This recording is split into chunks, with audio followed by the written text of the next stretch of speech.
let's just jump right in. Did Brazil actually look like five-time champions out there, or a team just waiting to be exposed? Because honestly, Brazil's stoppage-time win over Japan was an absolute roller coaster, but it exposed some massive, glaring vulnerabilities for the Seleção.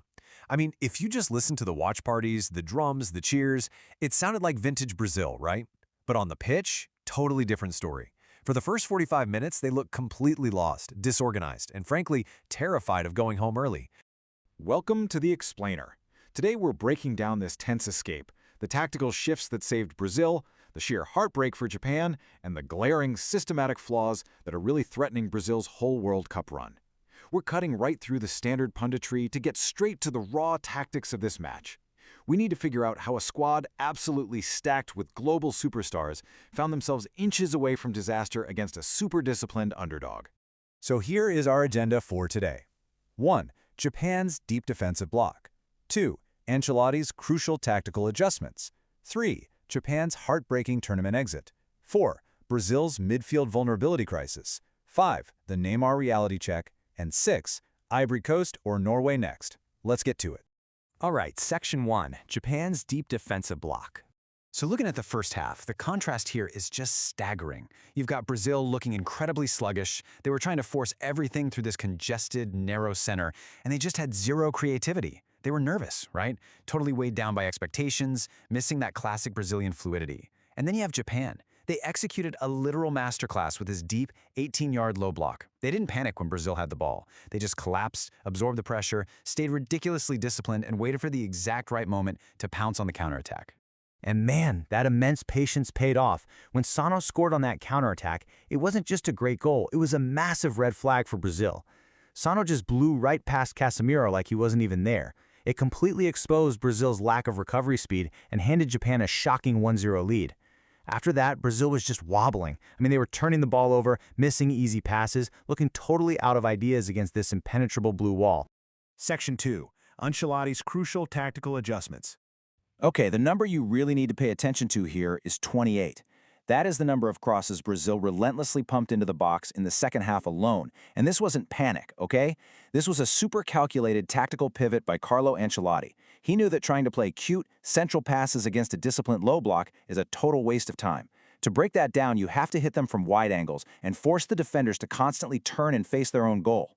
Ancelotti's adjustments were simple but absolutely lethal.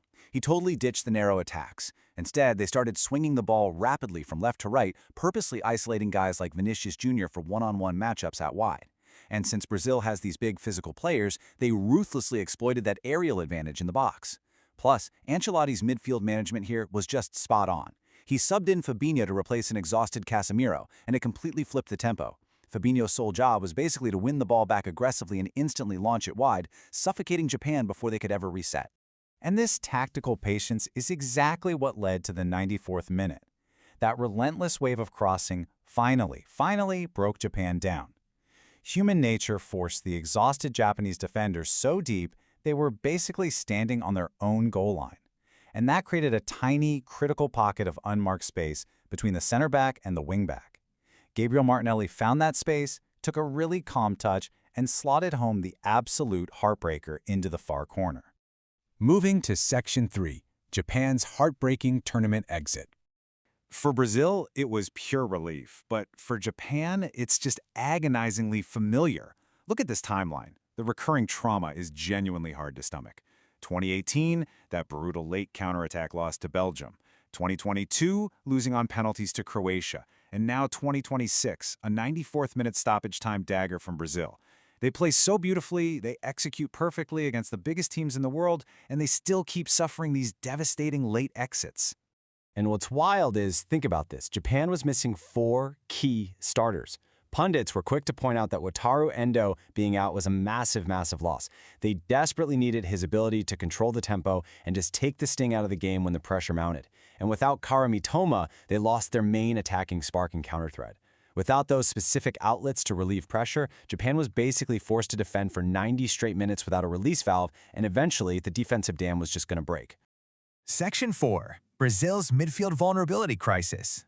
Let's be real though, Brazil has a lot of homework to do because they're dealing with a full-blown midfield crisis. Looking at this breakdown, their transition defense is a glaring flaw. You've got an aging Casemiro, who clearly lacks recovery speed. You have Danilo, playing out of position at right back, turning the ball over constantly and leaving that right flank totally exposed. The center backs are dropping way too deep and inviting pressure into the box, and the fullbacks simply aren't making overlapping runs.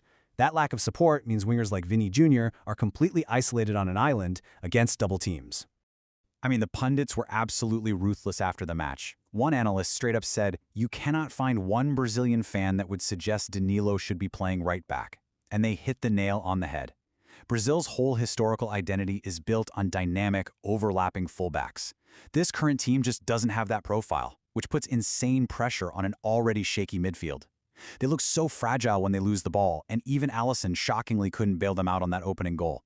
It's gotten to the point where, actually scratch that, it's wild, some pundits actually called Lucas Paqueta's recent injury a blessing in disguise. Why?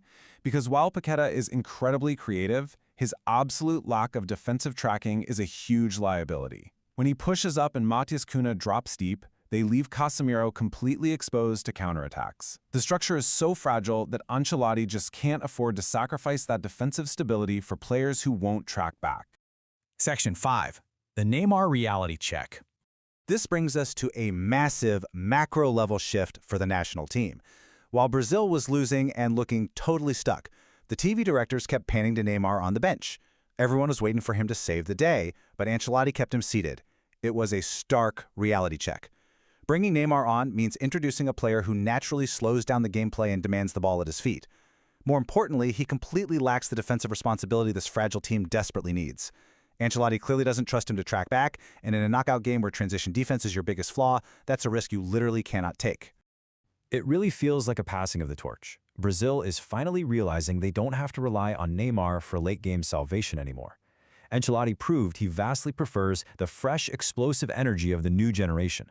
Guys like Martinelli and Endrick bring this intense work rate and the sheer explosion needed to break down a low block. They showed beyond a shadow of a doubt that Brazil can win the gritty, ugly games without forcing everything through their traditional talisman. Finally, Section 6, Ivory Coast or Norway next. So Brazil survives, but the knockout stages are going to be brutal, and experts are totally split on who poses the bigger threat next. On one side, you have Ivory Coast. They play a wide-open game with extreme pace and lethal dynamic wing play. Considering Brazil's terrible transition defense, Ivory Coast could quite literally tear them to shreds on the counterattack if Danilo turns the ball over again. On the flip side, Norway is going to sit in a deep defensive block exactly like Japan did today, but with one massive difference. They have Erling Haaland waiting up top to completely overpower Brazil's center backs. So, as we wrap up, it's clear this is not the invincible Brazil we're used to. Yes, they showed immense heart, and Ancelotti's tactical adjustments saved them from an epic upset today. But the blueprint to beat them is completely out in the open. So here's what you have to wonder. Can Carlo Ancelotti patch up this vulnerable, aging midfield before Ivory Coast's sheer pace or Haaland's ridiculous power punishes them for good? I guess we'll find out in the next round. Thanks for joining me for this explainer, and I'll catch you next time.